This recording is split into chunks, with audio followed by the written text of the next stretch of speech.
स्वागत छ भाइ बहिनीहरूलाई नेपाल अनलाइन स्कुलमा। आज हामी क्लास 12 को इकोनोमिक्सको च्याप्टर 4 मा हाम्रो सेकेन्ड क्लास रहेको छ concept of total average and market revenue है। अब टोटल रेभिन्यू, एभरेज रेभिन्यू र मार्केट रेभिन्यूको कुरा अब हामी गर्छौं। सुरुमा चाहिँ हामीले मार्केटको स्ट्रक्चरहरू बुझेका थियौं हैन। त्यसपछि अब बजार भनेको के हो, बजारको मिनिङ पनि बुझिसकेका छौं। अब रेभिन्यू भनेको बुझ्नु पर्यो पहिला त हैन। टोटल रेभिन्यू बुझ्नु भन्दा अगाडि त रेभिन्यूको मिनिङ पनि थाहा हुनु पर्यो हामीलाई। अब रेभिन्यूको मिनिङ चाहिँ के हो त भन्दा जस्तै अब कुनै पनि एउटा संस्थाले सामानहरू बेच्छ हैन, आफ्नो प्रोडक्टहरूलाई बेच्छ र त्योबाट आएको टोटल अमाउन्ट अथवा टोटल इन्कमलाई चाहिँ हामीले के भन्न सक्छौं त, टोटल आम्दानीलाई चाहिँ हामीले रेभिन्यू भनेर भन्न सक्छौं है। जस्तै अब एउटा डेफिनेसनबाट रेभिन्यूको एउटा डेफिनेसन हेर्यौं, त्यसपछि हामी अरु कुराहरू गर्ने छौं। जस्तै the amount of money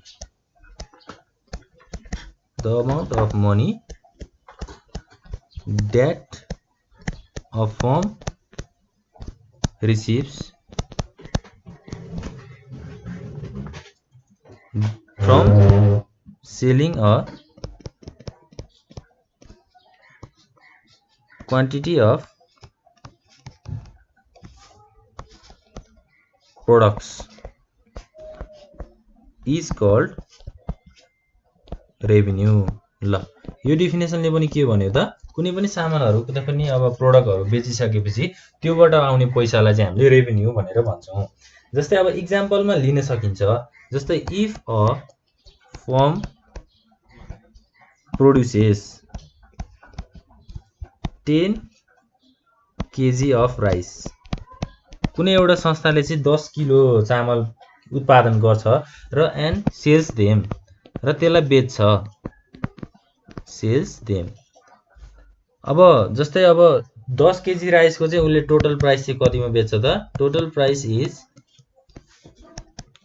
rupees 1000। ल 10 केजी चामलको चाहिँ 1000 रुपैयाँमा उले बेच्छ भने अब यो 1000 रुपैयाँ चाहिँ त्यो यो फर्मको लागि अथवा यो संस्थाको लागि के हुन्छ त, उसको रेभिन्यू हुन्छ। उसको टोटल रेभिन्यू चाहिँ कति हुने भयो त, 1000 रुपैयाँ हुने भयो।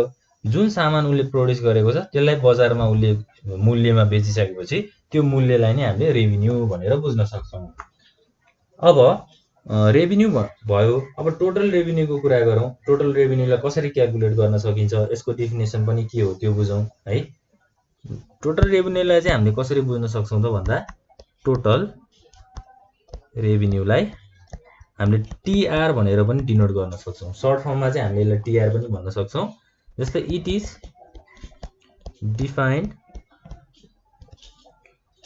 defined as the total sales proceeds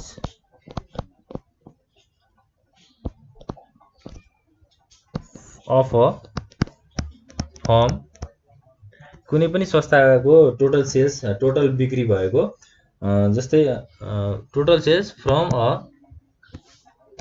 sales of particular amount of output भनेको कुनै पनि संस्थाले उसको जति सामान छ, उसले जति सामान उत्पादन गरेको छ त्यो सामानलाई उसले बेचिसकेपछि आउने इन्कम अथवा आउने पैसालाई चाहिँ हामीले टोटल रेभिन्यूको रूपमा लिन सक्छौं। जस्तै अब एउटा संस्थाले त अब जस्तै हामीले माथि एक्जाम्पल लिए अनुसार त राइस मात्रै उत्पादन त गर्दैन नि त हैन। जस्तै राइस गर्ला, त्यसपछि व्हीट गर्ला हैन, त्यसपछि अब मेजको उत्पादन गर्ला। यी सबै उत्पादन गरिसकेपछि यो राइसलाई नि बेच्ने, व्हीटलाई पनि बेच्ने, मेजलाई पनि बेच्ने, यो तीनटै सामानलाई बेचिसकेपछि आउने टोटल इन्कमलाई चाहिँ हामीले रेभिन्यू भनेर भन्छौं है त।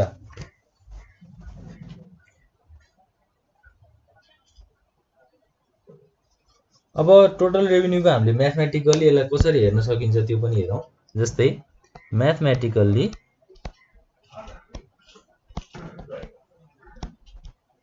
Total revenue is equals to price into quantity. Total रेभिन्यूलाई चाहिँ हामीले कसरी मेजर गर्न सक्दो रहेछौं त, प्राइस इन्टु क्वान्टिटी हैन। अब जस्तै अब 10 प्याकेट नुडल्सको चाहिँ कति पर्छ त, यो एक्जाम्पल हो है।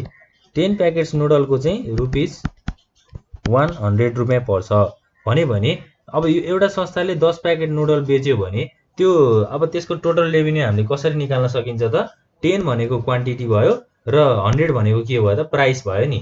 जस्तै अब TR is equals to 10 100 into 10 भनेको कति हुन्छ त 1000 हुन्छ। अब 10 प्याकेट नुडल्स भनेको 10 प्याकेट चाउचाउलाई चाहिँ उसले 100 रुपियाँमा बेच्यो भने उसको टोटल आम्दानी कति भयो त 1000 रुपियाँ भयो नि त, हैन? हो, यसरी चाहिँ हामीले टोटल रेभिन्यूलाई क्याल्कुलेट पनि गर्न सकिन्छ। अब त्यसपछि हामीले कुरा गर्ने भनेको एभरेज रेभिन्यूको कुराहरू छ। एभरेज रेभिन्यूलाई हामीले कसरी क्याल्कुलेट गर्न सकिन्छ र यो भनेको के हो, यसको मिनिङहरू। एभरेज रेभिन्यू, एभरेज रेभिन्यू भनेको चाहिँ अब यो the amount of firm receives per unit of output sold, हैन? कुनै पनि अब उनीहरूले आउटपुटहरू सेल गरिसकेपछि पर युनिटको हिसाबमा चाहिँ उनीहरूले पैसाहरू रिसिभ गर्छन् अथवा मनीहरू रिसिभ गर्छन् भनेको पैसा नै कुरा भयो, हैन? त्यो कुराहरूलाई चाहिँ हामीले के भन्न सक्छौँ त एभरेज रेभिन्यूको रूपमा लिन सक्छौँ। जस्तै अब यसलाई एकचोटि म्याथमेटिकल वेमा एक्सप्रेस गरेर हेर्दाखेरि चाहिँ यसको कुराहरू बुझिन्छ हामीले। जस्तै एआर, एभरेज रेभिन्यूलाई चाहिँ हामीले एआर भनेर पनि डिनोट गर्न सक्छौँ सर्ट फर्ममा। AR is equals to total revenue divide by quantity. के भनेको छ त एभरेज रेभिन्यूलाई चाहिँ हामीले कसरी मेजर गर्न सकिन्छ त टोटल रेभिन्यू जति आएको छ त्यसलाई हामीले क्वान्टिटीसँग डिभाइड गर्यौँ भने एभरेज रेभिन्यू आउँछ। एभरेज रेभिन्यूलाई चाहिँ हामीले यसरी पनि क्याल्कुलेसन गर्न सकिन्छ। जस्तै अब टोटल रेभिन्यू भन्ने बित्तिकै प्राइस इन्टु क्वान्टिटी भयो, हैन? Price into quantity divide by quantity भनेको लास्टमा के नै हुन्छ त प्राइस हुन्छ। Average revenue is equals to price. Average रेभिन्यूलाई मूल्यसँग हामीले तोक्न पनि सक्छौँ। Therefore AR is equals to P. Average revenue भनेकै के रहेछ त कुनै पनि सामानको मूल्य, हैन? कुनै पनि सामानको प्राइस चाहिँ हामीले त्यसरी पनि बुझ्न चाहिँ सक्छौँ। ल, अब आउँछ हाम्रो मार्जिनल रेभिन्यूको कुराहरू। मार्जिनल रेभिन्यू यो भनेको चाहिँ के हो भन्दा यो चाहिँ एउटा extra revenue obtain from the sale of one more unit of output. जस्तै अब सामान त हामीले बेच्छौँ, हैन? त्यो सामान बेचेको अझै वान मोर युनिट भनेको अझै बढी सामान बेच्यो भने चाहिँ कति आउँछ त, हैन? इन्कमहरू कति हुन्छ त भन्ने। जस्तै marginal revenue is additional revenue generated by selling an additional unit of output, हैन? एउटा एडिसनल युनिट अफ आउटपुटलाई हामीले सेल गर्यौँ भने आउने हाम्रो रेभिन्यूलाई चाहिँ हामीले मार्जिनल रेभिन्यूको रूपमा लिन सक्छौँ। अब टोटल रेभिन्यू चेन्ज भयो भने के हुन्छ त मार्जिनल रेभिन्यूमा पनि चेन्ज आउँछ, हैन? यसलाई म्याथमेटिकल्ली एक्सप्रेस गर्दाखेरि चाहिँ हामीले के भन्न सकिन्छ त marginal revenue is equal to change in total revenue divide by change in के हुन्छ त हाम्रो क्वान्टिटी सोल्ड। कति क्वान्टिटी बेचिएको हो अथवा कति क्वान्टिटी सेल भएको हो त्यसलाई हामीले टोटल रेभिन्यू, हैन? टोटल रेभिन्यूमा कति चेन्ज आयो त्यसरी हामीले डिभाइड गर्यौँ भने के आउँछ त हामीलाई मार्जिनल रेभिन्यू आउँछ। ल, म्याथमेटिकल्ली चाहिँ हामीले यसलाई यसरी पनि एक्सप्रेस गर्न सक्छौँ। अब तीनटा कन्सेप्टहरू त हामीले बुझ्यौँ, हैन? टोटल रेभिन्यू भनेको के हो, एभरेज रेभिन्यू भनेको के हो र मार्जिनल रेभिन्यू भनेको के हो त्यो हामीले बुझ्यौँ। अब हामी के कुरा गर्छौँ त derivation of TR, AR and MR under perfect competition and monopoly market. Perfect कम्पिटिसनको रूपमा चाहिँ हामी पहिला हेर्छौँ। पर्फेक्ट कम्पिटिसनमा हामीले अगाडि डिफिनेसन भन्नु पनि गरिसकेका छौँ अघिल्लो क्लासमा, हैन? पर्फेक्ट मार्केट कन्डिसन भनेको चाहिँ के हो भन्दा कुनै पनि बायर र सेलर बिच चाहिँ एउटा लार्ज नम्बर अफ ह्युज नम्बरमा चाहिँ किन्ने र बेच्ने होमोजिनियस प्रोडक्टलाई चाहिँ किन्ने र बेच्ने काम हुन्छ भने त्यसलाई हामीले पर्फेक्ट कम्पिटिसन मार्केट भनेर भनेका थियौँ। अब डेरिभेसन, हैन? टोटल रेभिन्यू, एभरेज रेभिन्यू र मार्जिनल रेभिन्यूको डेरिभेसन चाहिँ पर्फेक्ट कम्पिटिसन मार्केटमा के कस्ता हुन्छन् भनेर हामी अब बुझ्छौँ। यसलाई चाहिँ हामीले एउटा टेबलबाट सो गर्न मिल्छ। जस्तै अब derivation of TR, AR and MR under perfect competition market. ल, अब एउटा टेबल सिधै हामी टेबलमा जाउँ हैन। पर्फेक्ट कम्पिटिसन मार्केट भनेको चाहिँ के हो हामीलाई थाहा छ। अब हामी टेबलबाट बुझ्छौँ के कस्तो हुँदो रहेछ त कुराहरू। ल फर्स्ट कोलममा चाहिँ हामीले क्वान्टिटी सोल्ड राख्छौँ। त्यसैगरी सेकेन्ड कोलममा हुन्छ प्राइस, थर्ड कोलममा चाहिँ टोटल रेभिन्यू, फोर्थमा एभरेज रेभिन्यू र फिफ्थमा चाहिँ मार्जिनल रेभिन्यू।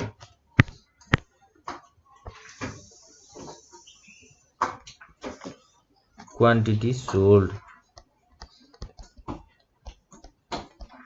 त्यसपछि प्राइस, प्राइसलाई हामीले पी भनेर डिनोट गर्छौँ, क्वान्टिटी सोल्डलाई क्यू भनेर डिनोट गर्छौँ। त्यसपछि total revenue is equal to price into quantity, average revenue is equals to TR by Q हैन, total revenue divide by quantity. त्यसपछि मार्जिनलमा के हुन्छ त हाम्रो is equal to total change in TR divide by total change in quantity.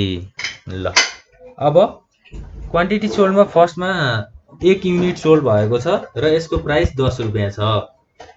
त्यसपछि 2 unit sale भएको छ, यसको प्राइस पनि 10 रुपैयाँ नै छ। त्यसपछि 3 युनिट छ, 10 रुपैयाँ प्राइस भयो, 4 युनिटमा पनि 10 रुपैयाँ भयो, 5 युनिटमा पनि 10 रुपैयाँ भयो र 6 युनिटमा पनि 10 रुपैयाँ भयो। अब प्राइस चाहिँ फिक्स छ है हैन। पर्फेक्ट कम्पिटिसनमा चाहिँ के भएको छ त प्राइस फिक्स छ, अब क्वान्टिटी मात्रै बढेको छ हैन। अब हामीले टोटल रेभिन्यू कसरी निकाल्न सक्छौं त? हामीले फर्मुला के भनेको छौं त प्राइस इन्टु क्वान्टिटी गर्यो भने टोटल रेभिन्यू आउँछ भनेर भनेका छौं।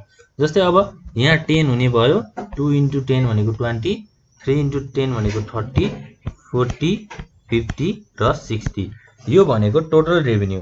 अब एभरेज रेभिन्यू कसरी निकाल्न सकिन्छ त हैन? एभरेज रेभिन्यू भनेको त total revenue divide by quantity, जसलाई हामीले प्राइस भनेर पनि भनेका थियौं अघिल्लो हाम्रो फर्मुलाहरुमा हैन। हामीले त्यसरी पनि डिराइभ गरेका थियौं। अब टोटल रेभिन्यू 10 छ, त्यसपछि क्वान्टिटी कति छ त हाम्रो 1 छ। 10 डिभाइड बाइ 1 भनेको 10 नै भयो। त्यसपछि 20 डिभाइड बाइ 2 भनेको 10 नै भयो, 30 डिभाइड बाइ 3 भनेको पनि 10 नै भयो। यो सबै के हुन्छ त 10 10 10 हुन्छ हैन। एभरेज रेभिन्यू भनेको चाहिँ प्राइस पनि हो भनेर भनेका थियौं हामीले म्याथमेटिकली एक्सप्रेस गर्दाखेरि। अब मार्जिनल रेभिन्यू चाहिँ कति आउँछ त? जस्तै change in total revenue divide by change in quantity भनेर भनेको छ हैन। चेन्ज इन टोटल रेभिन्यू कति छ त यहाँ 10 10 20 भनेको 10 को डिफरेन्स भयो, 20 र 30 भनेको 10 को डिफरेन्स भयो, त्यसपछि 30 र 40 भनेको 10 को डिफरेन्स भयो, 40 र 50 भनेको 10 को डिफरेन्स भयो र 50 टु 60 भनेको पनि 10 को डिफरेन्स भयो। सबै डिफरेन्स चाहिँ कतिको आएको छ त 10 को आएको छ नि। अनि फेरि हाम्रो क्वान्टिटीमा पनि कति चेन्ज छ त? जस्तै 1 बाट 2 मा गयो 1 चेन्ज भयो हैन, 2 बाट 3 भनेको 1 इन्क्रिज भयो, 3 बाट 4 भनेको 1 इन्क्रिज भयो नि हैन। अब यसलाई चाहिँ हामीले कसरी मेजर गर्न सकिन्छ त? जस्तै 10 हैन, 10 डिभाइड बाइ 1 भनेको 10 नै भयो, 20 डिभाइड बाइ 2 भनेको यसलाई हामीले यसरी पनि मेजर गर्न सकिन्छ हैन डिफरेन्स यसमा। अब यसको डिफरेन्स 10 आएको छ, हाम्रो सेकेन्डमा पनि 10 नै हुने भयो, थर्डमा पनि 10 नै हुने भयो, फोर्थमा पनि 10, फिफ्थमा पनि 10, सिक्समा पनि 10, किनभने 10 को डिफरेन्स छ। अब यसलाई हामीले क्वान्टिटीसँग मेजर गर्दाखेरि चेन्ज पनि यहाँ 1 छ। 10 डिभाइड बाइ 1 भनेको 10 नै हुन्छ। त्यसपछि सेकेन्डमा अब के छ त 20 र 30 को छ हैन, 10 को डिफरेन्स आयो र 2 र 3 मा कति छ त 1 को डिफरेन्स छ। यसलाई हामीले डिभाइड गर्दा के हुन्छ त 10 डिभाइड बाइ 1 भनेको 10 नै हुन्छ। हो यसरी चाहिँ हामीले मार्जिनल रेभिन्यूलाई क्याल्कुलेसन गर्छौं। ल अब हामीले के गर्न सक्छौं त यो टेबललाई चाहिँ हामीले अब ग्राफिकल रिप्रेजेन्टेसन पनि यसलाई गर्न सक्छौं। जस्तै फर्स्टमा हामी टोटल रेभिन्यूको कर्भहरु बनाउँछौं, त्यसपछि एआर र एमआर को कर्भ पनि बनाउँछौं है त। हामीले दुईटा ग्राफमा यसलाई हामीले प्लट गर्छौं। अब ग्राफ बनाउँ हामी सुरुमा। जस्तै ग्राफ बनाउँदाखेरि चाहिँ हामीलाई के चाहिन्छ त y एक्सिस र x एक्सिस को फर्ममा हामीले ग्राफ बनाउँदाखेरि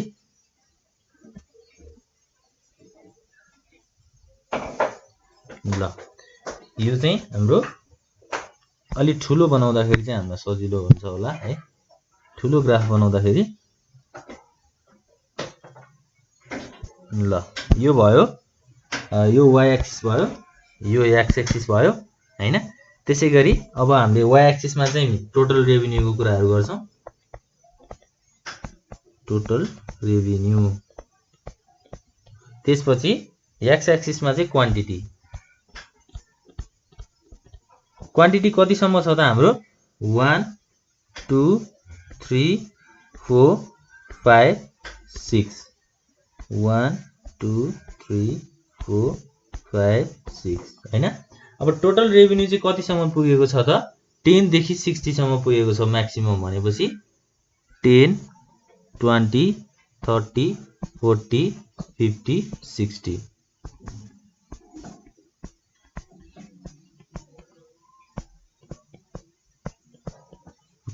ल अब टोटल रेभिन्यूको कर्भहरु बनाऊ हैन। जस्तै अब क्वान्टिटी कति हुँदाखेरि टोटल रेभिन्यू कति पुगेको छ, जस्तै क्वान्टिटी 1 हुँदाखेरि टोटल रेभिन्यू 10 छ भन्ने बित्तिकै हामीले यहाँ 10 भनेर यहाँ यसरी क्लिक गर्नु पर्यो, पोइन्टहरु डिनोट गर्नु पर्यो। क्वान्टिटी सोल्ड 2 हुँदाखेरि टोटल रेभिन्यू 20 छ। त्यसैगरी अब 3 हुँदाखेरि 30, 4 हुँदाखेरि 40 हैन। त्यसैगरी चाहिँ हामी जाउँ 3 हुँदाखेरि 30, 4 हुँदाखेरि 40, 30 त हाम्रो यहाँ छ नि हैन 30, त्यसपछि 40, 5 हुँदाखेरि यसको 50 छ र 6 हुँदाखेरि कति छ त 60 छ। अब यसलाई चाहिँ हामीले एउटा कर्भ बनाउँछौं यहाँबाट।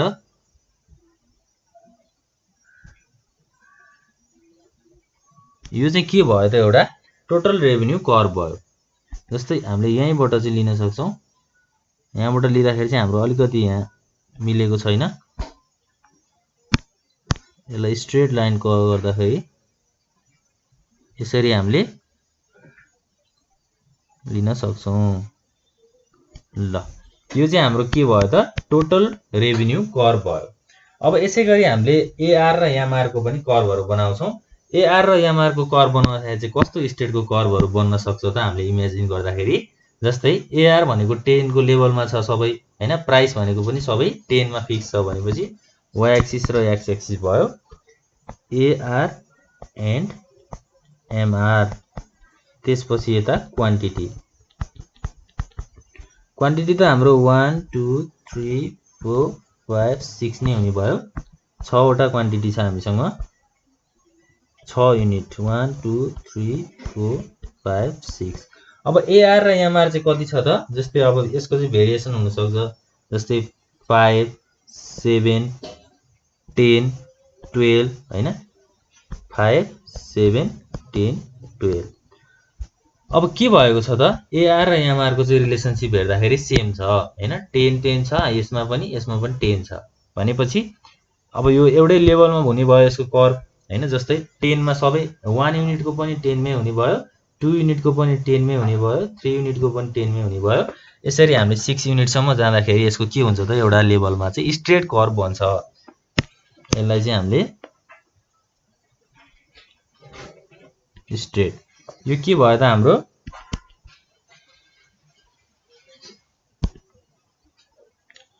AR is equals to MR is equals to price. AR is equal to MR is equal to price भनेको सबै एउटै लेभलमा छ भनेर भन्न खोजेको हो। यसरी चाहिँ हामीले दुईटा derivation of TR AR and MR को रिलेसनशिप चाहिँ यसरी पनि बताउन सक्छौं।